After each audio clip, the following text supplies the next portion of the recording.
We are live, and it is Friday, August the 11th. WagerTalk Today, live every Monday through Friday, noon Eastern, 9 a.m. Pacific, and more importantly, archived 24/7 on replay for your viewing pleasure right here on WagerTalk TV. Hit like, hit subscribe, and hit that bell for instant alerts when shows go live, including First Pitch at 2 p.m. Eastern, a little baseball talk today as well on WagerTalk TV. I am Steve Merrill, filling in for the Prez, joined by my co-host Teddy Covers. We've got a great show on Friday. We've got Jeff Michaels on and talk a little MLB, a lot of MLB today. We've got Arizona, San Diego, a Texas Rangers future bet. Intrigued by that. And also a Chicago Cubs hitter prop. We've also got the prop master, Andy Lang, here from WagerTalk.com. Also going to look at some UFC this weekend. Also some EPL, English Premier League starts this weekend. Football, European style. And then, of course, we've got a lot of NFL preseason this weekend, Friday, Saturday, and Sunday as well. Going to look at the Falcons and Miami Dolphins. And, of course, Teddy Covers is my co-host doing that big game breakdown. And, Teddy, we're also going to have a little What Bettors Learned, and also Arthur Dicesare from the Westgate in Las Vegas. Teddy, a loaded show today. Certainly is. And, of course, we got preseason action from last night to talk about. We can talk about how bad the New England Patriots offensive line looked. It was not a pretty performance for New England on the offensive side of the football. And, of course, if you watched Wager Talk Today yesterday, you already knew that the Seahawks were going to play Drew Lock for extended time in the preseason. Maybe we'll take advantage. Seattle dominating the second half over Minnesota last night, turning a 10-0 deficit to a 24-13 win and cover. Yeah, I thought of you, Teddy. I turned that game on in the third quarter live, and it was 10-7. Seattle went down and got that field goal to tie at 10-10, and Locke was leading that drive there. And I was thinking back to what we had talked about. And it's also funny that you mentioned that Houston game, because I pointed out on the show yesterday that both teams were 3.5-point favorites, but Houston was the road favorite, -3.5 in the first week of the preseason. You don't see that too often, that big of a road favorite in week one. So I thought that was very telling. And like you said, the odds makers and the betting public knew what they were doing, because New England put up only 9 total points in that game. And both 3.5-point favorites won by 11 points exact. So the betting market was pretty accurate here with that those heavy favorites in games 1 and 2 of this week. We've got 6 games tonight, 6 games tomorrow, and 2 games on Sunday. Check out WagerTalk.com for those NFL preseason bets, and check out WagerTalk.com for daily baseball bets. And don't forget about First Pitch at 2 o'clock Eastern today.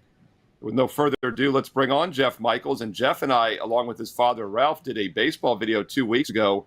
And it was not a short-term one-weekend video. They had a long shelf life. We talked about the updated stats on teams coming back off extended road trips. Jeff threw out a new chart with teams off extended home trips. It was so good, Jeff. I pinned it on my Twitter account. It's still there at Steve Merrill, 2 R's, 1 L. And it's also on my homepage at WagerTalk.com. I've got that video pinned right now. So I highly recommend people go back and check out that baseball video from a couple weeks ago, MLB Handicapping 2.0. But Jeff, welcome to the show. Let's get right into it. What do you want to start with today on Friday? Yeah, I am looking forward to it, guys. Always a pleasure to be here. And I'm talking baseball. You know, you guys started it off with a little bit of football, but I'm looking at the team total here for Arizona in that Arizona-San Diego game. And I'm sticking with Arizona under. I mean, the team total is sitting at 3.5 here, but you're actually at plus 100 and getting plus money in a situation that we've obviously seen how Arizona's played in the last, 7 games, if you want to stop there, or we can go all the way back to the All-Star break. I mean, they've lost 7 straight games over that span. They're hitting just 207 as a team, and they're putting up just 1.7 runs per game. And, the one thing that really stood out to me, since the All-Star break, they actually have the 4th worst batting average against left-handed pitchers. So I looked into that a little bit further. Obviously, they got a tough one on the mound tonight that they're going up against with Blake Snell opposing them for the Padres. But this is only the 4th time this season that Arizona has faced a lefty with an ERA under 3. And it's the first time since April 18th. So the first 3 instances that this happened was all basically within the first 3 weeks of the season. So we know you go 1, maybe 2 starts without an earned run, you can be sitting at a 0 ERA early. But the fact that they haven't faced one since is kind of astounding to me, especially when their batting average has been so bad against lefties since the All-Star break. And I mean, Blake Snell has just been dominant. 3 straight starts that the opposition has been held under this number, and he's only allowed 5 earned runs in his last 7 starts. Not to mention a 0.84 ERA in 7 starts against Arizona in his career. So I'm going to take that plus 100. I'm going to take Arizona under this team total, and I think that offense continues to struggle tonight against Blake Snell. So I'm seeing 1.5 for the first 5 team total for Arizona. 1.5 juice to the over. You can get a plus price on under 1.5 first 5 for the D-backs. Would you look at that wager as well? Are you worried at all about the Padres bullpen in the latter stages of this one? If we want to be betting on Snell, should we make it a first 5 wager? Yeah, I put that into consideration too. San Diego's pitching has struggled, but obviously Snell's not included with that. But you're splitting that 4.5 up that way. You're putting a run and a half in the first 5 innings, and then you're getting 2 runs of leeway basically in the last 4 innings, or 3 runs, or no, excuse me, 2 runs. Yeah, 3.5 is the team total. So you're getting 2 more runs in 4 more innings. So I don't have much confidence in this Arizona team. I do think that there's a chance that maybe they put up 2 runs in the game, but I don't think that there's much of a better chance that comes against the bullpen than it does against Snell. I just don't see the consistency from Arizona. So I'd rather bet against them hitting 4 than bet against them hitting 2 early. So give me 9 innings instead of 5, in my opinion, for that case. Yeah, the Arizona Diamondbacks really have been awful offensively and just overall since the All-Star break, and we keep talking about it. We talked about it earlier this week on the MLB show here on WagerTalk TV as well. One team that I mentioned back at the start of the season, Jeff, the beginning of the season, preseason, on that MLB show, my play-on team in the American League this year is the Texas Rangers. You and I have talked about how well they've done. And if you had told me Jacob deGrom was not going to be available all season, who would have ever thought this was the case? If you'd seen this record, you would have thought deGrom was having a Cy Young year, and that was part of the reason. Of course, they make the big pickup in the trade deadline to get a good starting pitcher, even though deGrom is out. And they are currently 2.5 games up on the Astros in that division, 5.5 up on the Seattle. Tell us a little something. Give us a futures play on my Texas Rangers. Yeah, I really like what they've done. And I'll preface this with the fact that I am very confident that the winner of the AL West is going to take the American League. And in my opinion, that's going to be the Texas Rangers here. You think about it from a seeding standpoint, I don't think, obviously, either one of these guys in the West is going to get that number 1 overall seed. And I think that actually fares well for the AL West division, because you're going to get that 2, and realistically, any 6 seed in the AL could beat that 3 seed, which is going to be the winner out of the Central. So you got the 6 playing the 1, and you realistically could be playing your AL West counterpart in your first series for Texas here. And I think home field advantage would play a big role in that. So you see what Texas has obviously done. I mean, just since the All-Star break, they're top 5 in the league in on-base percentage, slugging percentage, OPS, and walk percentage, which I thought was big. They have the 5th best ERA among starting pitchers since the All-Star break, and that's only getting better because, obviously they're getting more comfortable, I think, with the additions that they've made, and they're 16-8 since that All-Star break. They have the 3rd best record overall, but, we talk about the pitching, we talk about what they've done. How about this one? Out of the top 7 run scorers, players, individual run scorers in the American League, 4 of those top 7 are from Texas. Those are the only 7 guys in the American League that have scored 70 or more runs this year. 4 of them are from Texas. The rest of the American League only combines for 3 guys there. I mean, Seager is among the top of every list. He's leading that offense. But you still have Simeon, Garcia, Lowe, I mean, Jankowski's having a great year offensively too. They just have names 1 through 9 in the lineup, and now obviously their starting pitching depth is as good as anybody. And I think it's between Houston and Texas here. And in my opinion, I do believe that Houston is going to, or excuse me, Texas is going to get home field advantage, and that's going to be the difference in that series. So why bet them at minus 105 to win the division when you get Texas to win the entire AL at plus 425? I'm going to jump on that now. So, Jeff, you said something earlier that I want to come back to. You said, I'm confident that the team that wins the West will win the American League. And I want you to go back to that, because I look at Baltimore and say they're live. I look at Tampa and say they're live. I look at Toronto and say they're live. Why do you think those three teams in particular cannot win the American League? I do, and I think it does. Honestly, I think it comes down to what I mentioned more with the playoff seeding. If you break it down a little bit, if you think about it, I said I don't think that the winner of the West gets the number 1 overall. So they'll get the 2. So they'll play the higher seed coming out of the wild card. And I don't believe that a team from the AL Central is going to win a playoff game. That being said, number 1 plays number 6, which is probably going to be AL East against AL East. So there, boom, you got one of those teams out of there, regardless of if they're capable or not. And then you got Texas playing Houston, which I think they can move on from. And so Texas really only has to get through one of those teams with the way that the playoffs are playing out and lining up, in my opinion.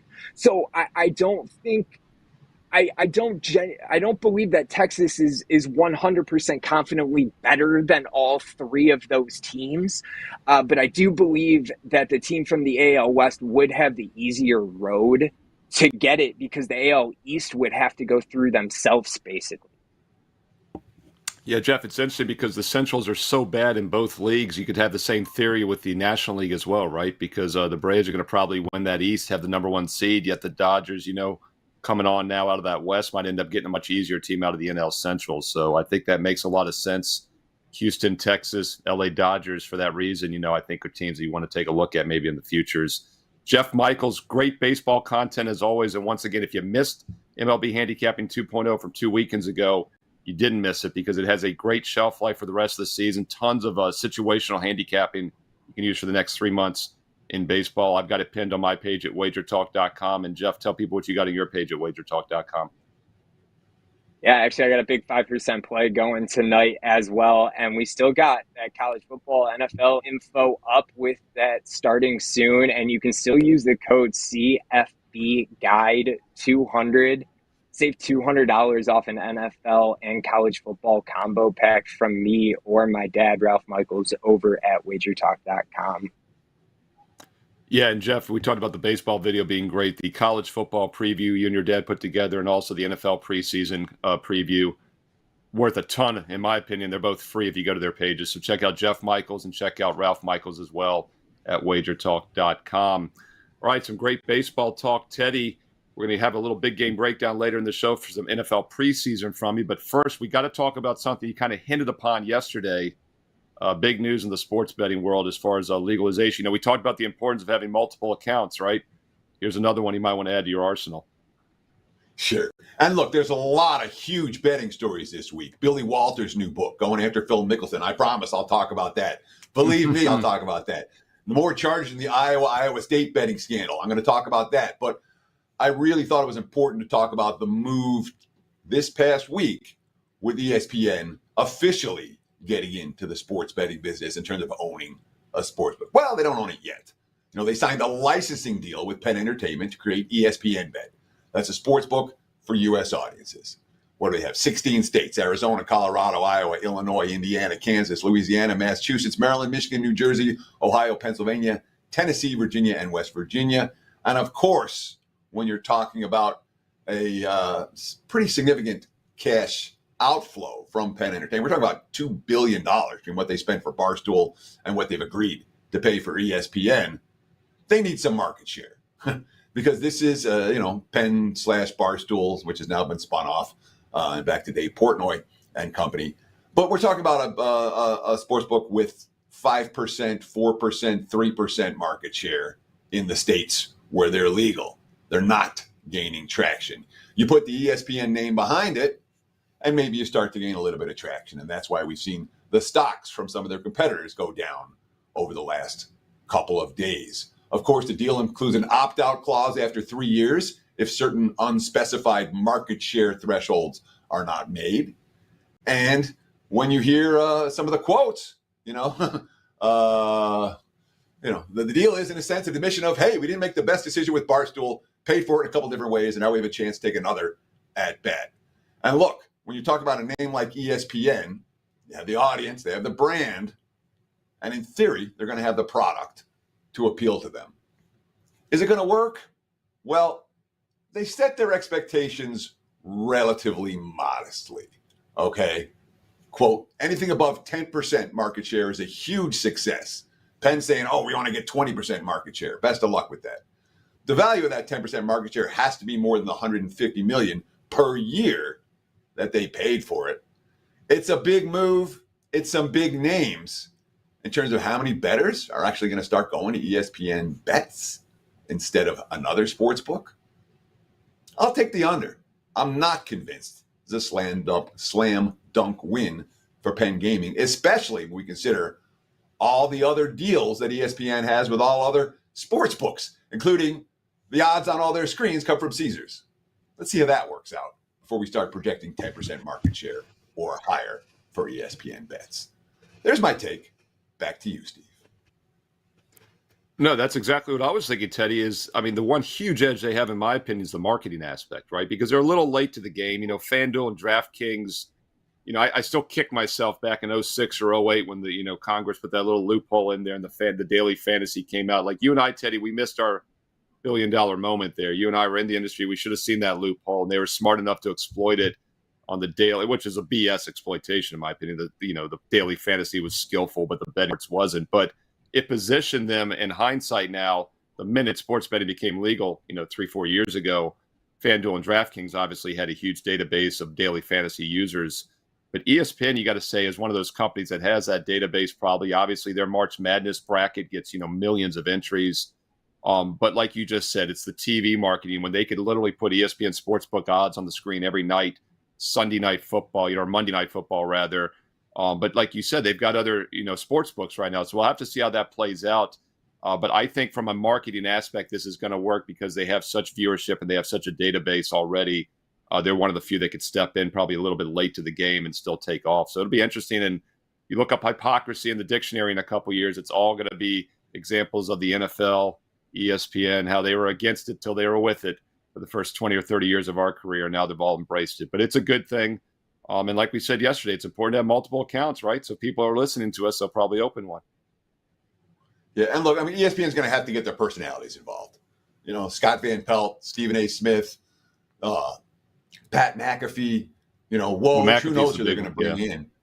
But, and certainly McAfee's a guy who talks gambling. SVP is a guy who talks gambling. Stephen A. is a guy who talks gambling. So they're kind of natural fits in theory for a little bit of cross promotion on the ESPN platforms. Yeah, and Teddy, don't forget, there's been a massive laying off of people over there the last few months, right? They've cleaned house, and you wonder if that had something to do with this deal coming. I don't know. I don't necessarily see the connection, but like you said, the guys they've got there now are gambling back guys. McAfee was the big hire, and they laid off a lot of guys after that. Sure, and again, now they're getting $150 million a year from Penn Gaming, so that will help pay McAfee's salary. They have a lot of financial commitments. They've laid out a lot of money, and This deal to me is perhaps some effort to recoup some of those expenses because, as we know, everyone's cutting the cord right now. ESPN revenue from cable/DirecTV declines significantly on a month-by-month basis. And it couldn't happen to a better organization. With that said, let's bring on Andy Lang, the prop master, Andy Lang. And Andy, I'll get if you have any quick takes, we'll get to some props here. But what are your thoughts? Obviously, it's a big player entering the sportsbook world. For me, I live in a state with legalized gambling here in Indiana, and this just keeps proving that I'm not worried about having enough books. It like one closes, another one opens. This is just kind of the trend. Like I know some people are worried about, oh, do you have enough books? What happens if you get limited another one? I just think moving forward, there's always going to be books open and available, so that was one of my takeaway. And then the other, Teddy, I would love to do the Phil Mickelson segment with you. His gambling stories are legendary. This is a guy that got caught checking football scores in the middle of the President's Cup on his phone. I mean, this guy had a bet against a recreational guy to play I think it was 9 holes, and he went out and he had the yard master, whoever, moved the tees back. So when the guy showed up the next morning, the tees were farther back because Phil could outdrive him. I mean, his gambling stories are just legendary. So nothing about these Phil stories surprised me, but I'm glad everyone's kind of learning about it. Yeah, I'm looking forward to it too. I think Walter said he pays a $400K bet on the Ryder Cup for him. I mean, there's just some stuff coming out, and the handle overall is just, Phil vehemently denied that one. Phil came out immediately and said, no, that is not true. So, and we all know Phil's a man of his word. Well, the one thing about golf, as you know, Andy, is gambling and golf goes hand in hand. These guys play each other, and they have to gamble to have that edge. They want to have that competitiveness, that focus. So it's ingrained probably more than any sport. Definitely looking forward to hear Teddy talk about that next week here on what bettors learned. All right, man, we got a lot of props to cover. We'll start off. Let's go a little UFC, and then we'll head back to baseball. But don't forget about UFC. It's pretty much on a weekend basis now, and Andy does extremely well. So give us a little plus money something in UFC this weekend. Yeah, I think we're getting a great price, and it's not an exciting fight, I'll be honest with you, but it is an exciting bet. Martin Buday to win by decision. So this bet is plus 175. Now, if you just take a money line, it's around the minus 200 mark. So we're getting a huge a boost in odds here to win by decision. And this is not a great heavyweight fight, but Martin Buday is 12-1 in his career. He's undefeated in the UFC, and all of his wins have come by decision. He's fighting Josh Parisian. Parisian's not very good, 2-3 in the UFC. His 2 wins were against bad opponents. Those opponents are not even in the UFC anymore. Budai's just going to have the crisper striking, much faster. And I think kind of when we get in round 2, this is going to be 2 guys leaning up against the fence in a clinch kind of fight. Budai's going to win that battle. His uppercuts are good. His knees are good. His cardio's fine. Parisian just lost a really boring decision loss to Jamal Pogues, which is a bad opponent. So the price is really what intrigues me here. You're getting minus 200 on a guy money line, but you get plus 175 for him to win by decision, and that's how he's won every single one of his UFC fights. So the price to me doesn't add up. I think it's a great value. So Martin Buday to win by decision in one of the least exciting fights on the card, but a very bettable one. Any bet that you win can become exciting pretty much instantaneously. That being said, let's shift our focus over to baseball. We want to talk about Cody Bellinger today. Over 1.5 hits, plus runs, plus RBIs. Bellinger and the Cubs are taking on the Toronto Blue Jays and Jose Barrios today. Why do you like Bellinger over his hits, plus runs, plus RBIs prop in this one? Even after last game, 0 for 4 with a couple of strikeouts against the Mets. In fact, back-to-back games where he's had 2 strikeouts and only 1 hit. Well, Teddy, you're not even giving the worst part. That was a bullpen game for the Mets. That was a Mets bullpen game. It was a horrible 0 for 4. Like got to be an all-time worst one. And that's kind of why I like this. I think it's a really good bounce back spot. He's gone over this total in 30 out of his last 38 games. So we get a pretty good sample size of how well he's been hitting. You mentioned the 0-4. And I think because of that 0-4, we're getting a really good price, minus 120 on a guy that's hit 30 out of 38 games. He's hitting .319 against righties. Barrios has given up 5 or more hits in 7 out of his last 9 starts. The Mets bullpen is bottom 14 in ERA and WHIP. And this is my new favorite prop in baseball: the hits plus runs plus RBIs. I have not been playing the strikeouts or the outs props. I've been focusing on this. I love this category. And I look for these guys that are on really long streaks. You don't take them once, you kind of take them a few times in a row. So I love getting a guy that long-term has been going over this total, had a bad outing last game out, We get him at minus 120. So give me Bellinger to get over this 1.5 number. Andy Lang, prop master, WagerTalk.com, talking a little UFC, a little MLB. Now let's talk EPL, English Premier League. You know, Andy, we had Carmine Bianco in yesterday, and he mentioned how English football starts this weekend. What are you looking at in EPL for this weekend? So excited to have soccer back. Number one in soccer profits the last 365 days. We already have, I think, 8 futures up. We've only lost 1 future since joining WagerTalk. So soccer is a really big source of profits for us. I'm going to look towards unders in the first week. The English Championship League was last week, and we cashed 4 unders. And the theory behind this is, listen, these teams, they're a little rusty, maybe conditioning not great. So we're going to focus on the Sheffield United versus Crystal Palace game, under 2.5 goals. So we're counting on them being a little bit rusty. We're counting on the conditioning not being that great. And on top of that, Palace they've lost 2 attackers, so they have limited weapons just to start the game on offense. Sheffield United, they're newly promoted.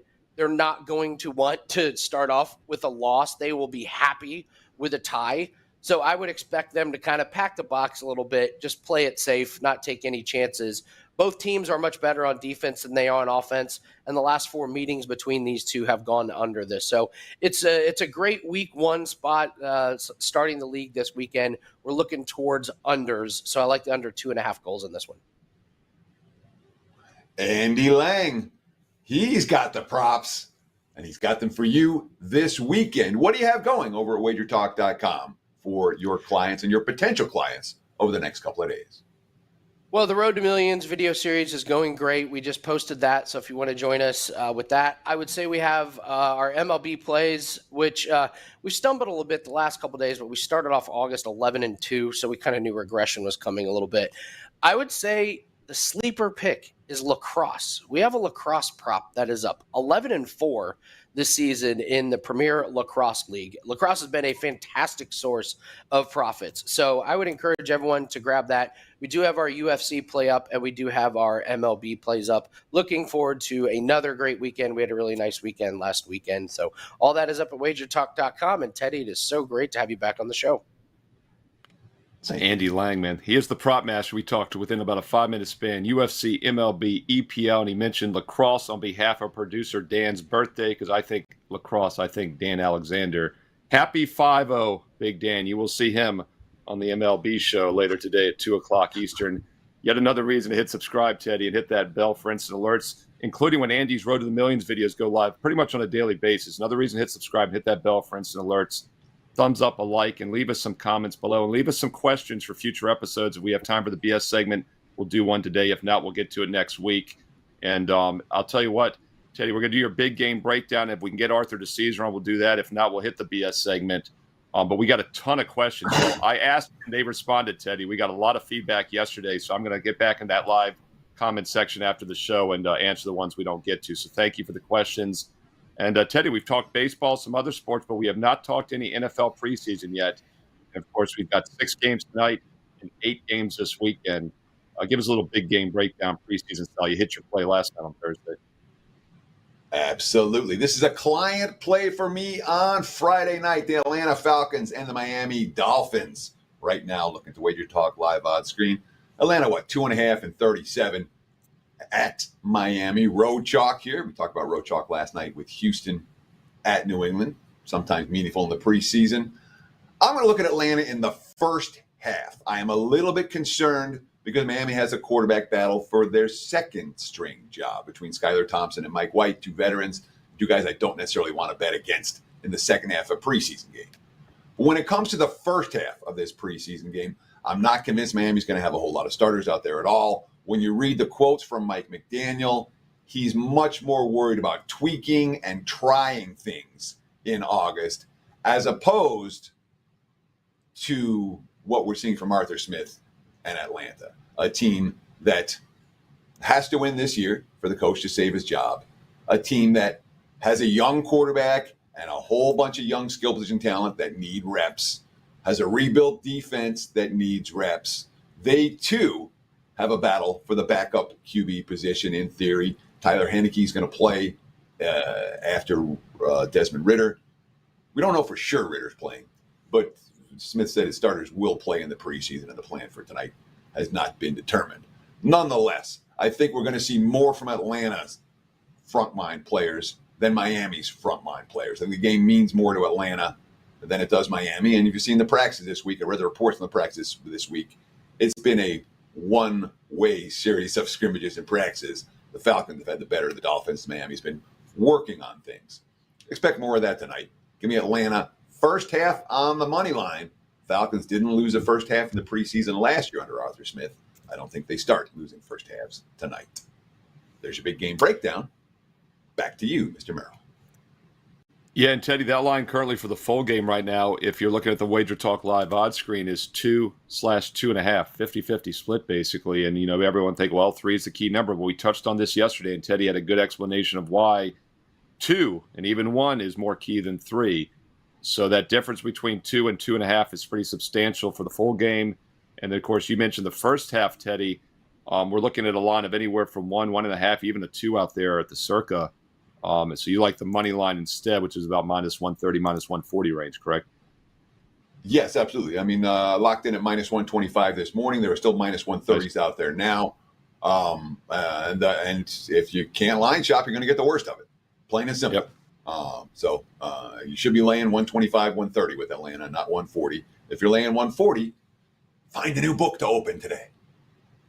Right, a homework assignment. If you didn't watch yesterday's episode on Thursday, go back and watch. It was a Prez free zone, so you're safe to do so. It was me and Teddy, and we talked about the importance of shopping for line value, and Teddy talked about key numbers in the preseason being slightly different than the regular season. And I also mentioned if you're not using the WagerTalk Live odds screen for free, you need to pull it up right now, and you will see exactly what we're talking about, the variance from book to book. And these are all widely available, not only in Nevada, but also some national books as well. You'll see why you can make money on a daily basis by just having 2 or 3 accounts versus 1. One account you might want to consider if you're one of the states that has a Superbook is the Westgate Superbook. And if you're in Nevada, you definitely have an account, I'm sure. And Arthur Dicesare, risk manager, supervisor, and he's got different titles every time he's on, Arthur. So welcome to the show. What is your official title as of now heading into the football season? Yeah, it's still the same title, gentlemen. Risk management supervisor. And listen, I feel like I haven't been on in a month, and I don't think I've seen Teddy in a long time. So it's good to be back with you guys. Yeah, none of us have seen Teddy for a while. So I say, Art, so let's lead in with this. You're back now. You're refreshed. Teddy's back. He's refreshed. I mean, it's all football going forward. You guys sneak a little baseball in still? Oh, definitely. I mean, baseball's obviously still rocking and rolling. And, I'm glad Andy brought up the EPL because EPL is starting. We have EPL season point totals. We're like one of the only books who really offer stuff like that. So, every team that's in the EPL, we're going to offer a point total on that. So it's like an NHL point total. And, we've seen a lot of action coming on that. And then obviously this preseason football, people bet the preseason. You guys know that better than anyone. And it's not going to get the action that regular season gets, but it's incredible how much action the preseason gets. And it kind of puts MLB on the back burner for a little bit because that's just the way it is. Obviously, the people who've been betting baseball since April, they're not going away. But maybe the people who have been just kind of waiting for the football fix, now that they have it, they're going to be focused on football. Well, let's ask you about the 2 sports that you just mentioned.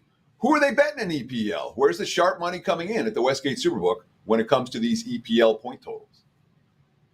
So there's sharp money that came in on Chelsea, and they're under. So there was a Chelsea under bet that we took. And then a team that is getting love, and, they're going to be a top 3, top 4 team, which makes them obviously a qualifier for the Champions League, is Arsenal. Now, Arsenal's point total is going to be right at the top of the board, but Arsenal is a team that is getting a lot of love as far as the over goes. Chelsea, who, was always a traditional power, it feels like they've kind of fallen off, and they're now in they're not in the bottom tier where they'll get relegated, but they're basically in the 6 to 12 range. So there's been some nice action on the under for that. And those are from sharp players. Right when we put those out, we got a sharp guy who came to our counter, and he waits on us to get those EPL totals out. So he wasted no time. So Arsenal over, Chelsea under, and some sharp EPL win or point total action. You talked about the preseason as well, how the preseason is attracting a fair bit of attention. What have you seen at the Westgate Superbook when it comes to the pros versus the Joes? The Joes, do we worry at all about what the Joes do in the preseason? Their action doesn't really move the needle at all. Who do the pros like when it comes to August football? What have you seen for tonight? What have you seen for tomorrow and the weekend? Yeah, a couple of things. Broncos Cardinals. We opened Broncos 2.5. It's now 6. So that's a big move there. Packers -1. It's now Packers -4. So some good move there. And some move to the over there. 32.5. Now 35. So you've seen some point total go up there. Giant total creep down a little bit. 36.5. Now 35. So some sharp under money there as well. And the Washington Browns game, that game flipped. We opened that. Washington 1.5. It's now Cleveland -3. So you really see on totals 3 to 4 point moves, and you could see, 1.5, 2 point moves on the sides, and even like that Brown game, it went 4.5 points. So, a lot of times if you're not on it right away, you have missed it. And, some of the guys can probably get the best of both sides and maybe middle it. It just kind of works that way for some of these sides. Yeah, and Arthur, I know Teddy's going to want to get some actionable MLB info for Friday and this weekend here, but I want to keep on the preseason for another minute here. First of all, we talked yesterday about how the number 3 not as key in the preseason, and Teddy said like 1 and 2 is more key. Just wanted to get your thoughts if you guys are conscious of that when a game like that Pittsburgh game tonight or the Atlanta game, so the first half lines are near those numbers. The full games, Pittsburgh and Atlanta, both 2s and 2.5s out there. And also, as far as moving off key numbers, when do you all move? Do you all move on information a lot when you see a quarterback rotation change or some quotes come out, or do you kind of wait for the betting market to move? Do you handle it differently than in the NFL regular season as far as moving the lines? Something's kind of interesting. Obviously, the limits are a lot lower. Limits are a lot lower, so that helps. But we always want to be proactive. We don't want to just say, okay, now we've seen a bet, now we move. It can happen sometimes. Someone beats us to the punch. Listen, it happens. But we want to be proactive on moving a line, whether it's the information or, like you said, quarterback rotations or just, Teddy's talked about this for years since I've known him and been on shows with him. The quotes from coaches and the quotes from what's going on, what the beat writers are telling you. So we want to stay ahead of that always. And the lower limits are always going to protect us in the preseason. They just are. It's not going to be a week 1 where we're going to take, $50K, $100K on a game. It's just not that way in the preseason. Sure. I can't say I blame you for that. I wouldn't want to be taking 100K bets in August football either. Last talk about the NFL, or last question about the NFL. And that, of course, is the famed Westgate Super Contest. How are signups? What are we looking? If people want to get involved in the Super Contest, what do they need to do? Listen, just come down to the Westgate. I always make myself available. This year we have added a couple more mini contests. We've given you a chance to, get in more entries, up to 7 in the regular, up to 5 in the reboot. Gold is still going to be winner take all, so it's still a 1 entry deal. And, that's $5,000 to get in. But if you want to get in the regular famed Superbook contest, it used to be, up to 3 entries. We've now given you a chance to have up to 7 if you want. And like always, I tell people it's very easy to sign up. Our supervisors and writers have been there for years and kind of know what's going on. But listen, if anyone ever wants me to come out and just kind of walk you through the process, I got no problem doing that. Always come and ask for me. Arthur Dicesare, nicest guy in the sports betting business, and he's real. When he says he'll come out and help you, he'll come out and help you. He's not blowing smoke. Art, let's talk a little actionable info for MLB today. What are you seeing in terms of the line moves? Obviously, we got betting action right here, right now. Who are the pros betting? Who are the Joes betting? What are you seeing on the MLB card for Friday night? Sure. Just a couple of games to touch on, Teddy. People are going against the Reds. So Reds are at Pittsburgh. We opened Reds as high as -122.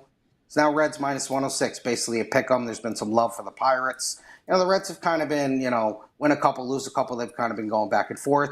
And then despite Verlander being on the mound, the Astros were -190. It's now creeped under -170. So 20-cent move, a little bit of love to the Angels taking that high price with the plus money.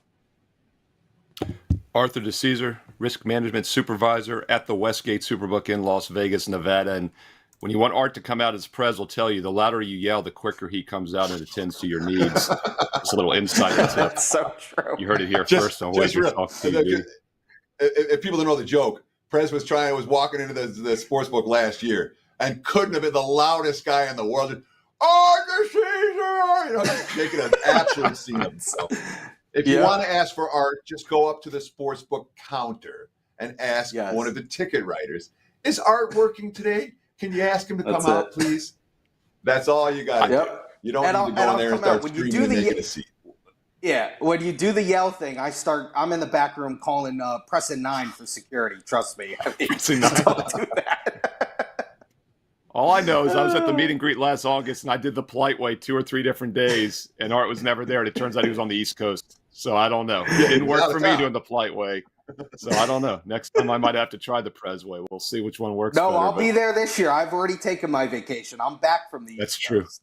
That is true. Yep. Hey, Arthur, since it's a Prez free zone, we're going to switch things up a little bit, keep you on here because we have a BS question. I know you're thinking it's a Prez free zone. How's there BS? But it's a better segment strategy segment that we do, a BSS. And I thought this was an interesting question. We got a ton of feedback from yesterday's show, so I appreciate it. But one I wanted to address while we had you on was this one from Eric directly here, Eric Oralina. And it's basically asking, if you have a play and the line moves against you all day, what do you do with that? Do you get off the play? And I'll be honest, I respect line moves. I respect the sharp books. Some are sharper than others. I don't necessarily like having a game locked in, a line move against me, because first of all, I'm not getting better closing line value, and that is the key long term.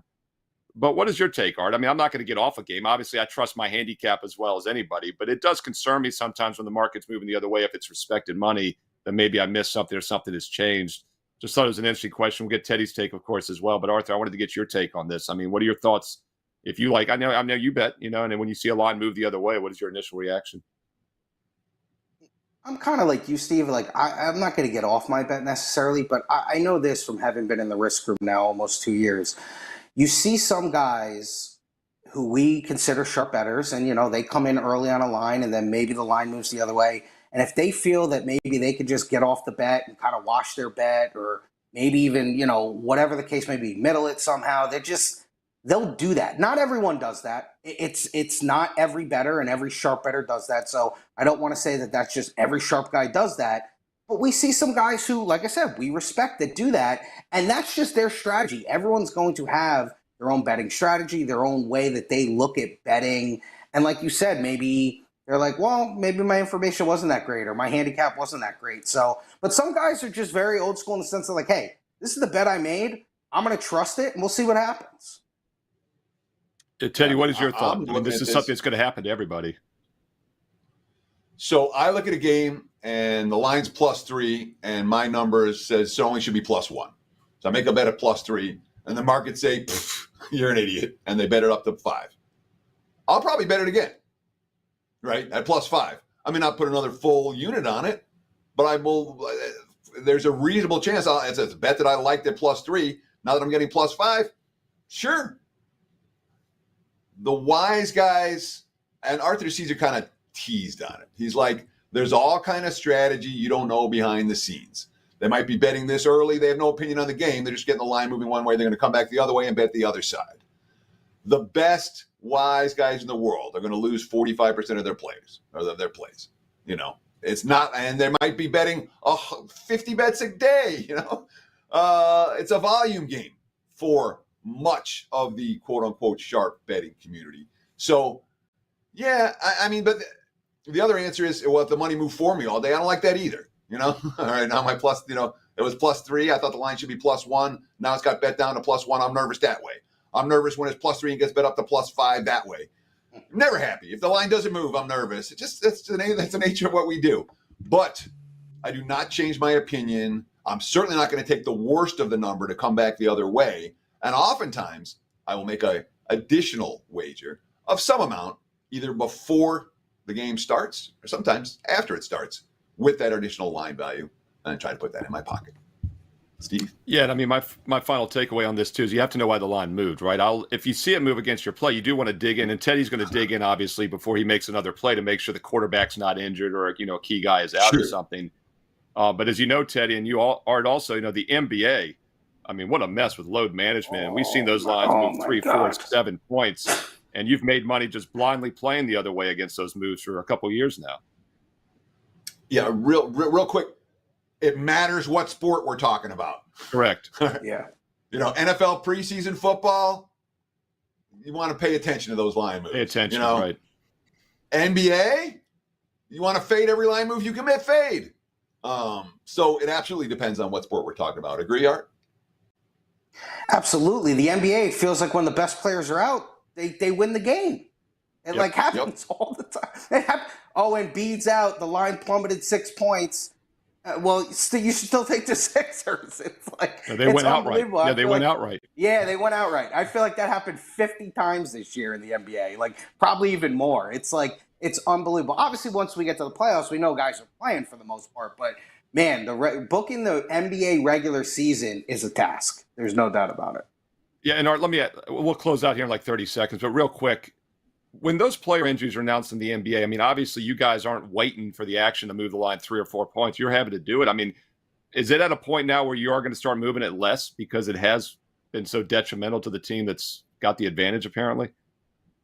That's a great question, Steve. I mean, probably not, because we're still going to, we don't want to be 2 points off of the market. We still want to make our move. But, what we did was, let's just say initially we were moving a line, maybe 2, 3 points. We got aggressive with it. We said, let's just move it 4, 4.5, 5 points, and then let's see what happens. And, we'll get maybe ahead of it. Maybe we'll be a point ahead of it, and that's fine. And then we can always settle back to what the number is. If it went from 7 to 3, and then it's going to settle at 4, we'll be at 3, and then we'll get to 3.5 or 4. So, yeah, I don't think we'll be in a position where it's like, well, let's not be as aggressive because, we could still get hit that way. So I think Right. we like to be a little bit more aggressive.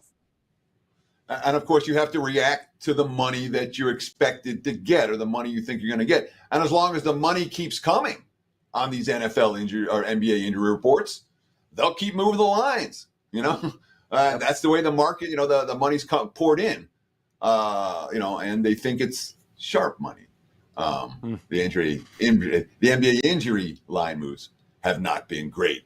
Art Dicesare, risk manager and supervisor of the Westgate Superbook, at ArtDice21 on Twitter. He's a fantastic follow. Art, give us a quick promo. What's going on at the Superbook right now?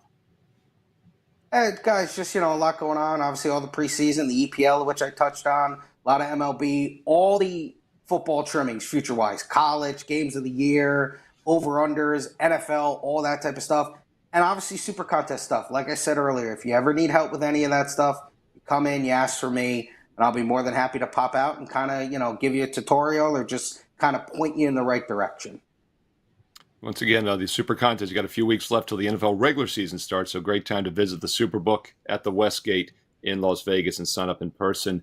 Teddy, great show. Enjoyed hosting it with you on Thursday and Friday. Have a great weekend, and don't forget, WagerTalk.com, best bets loaded on a daily basis for all cappers, including baseball, soccer, UFC. We touched on so many sports, EPL, and MLB first pitch will be on about an hour here at 2 o'clock Eastern, live at 2 Eastern, 11 Pacific on Friday. So check that out here on WagerTalk TV.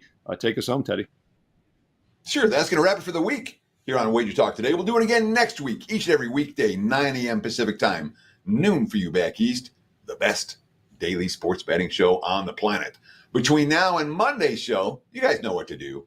Enjoy the games, and best of luck with all your wagers.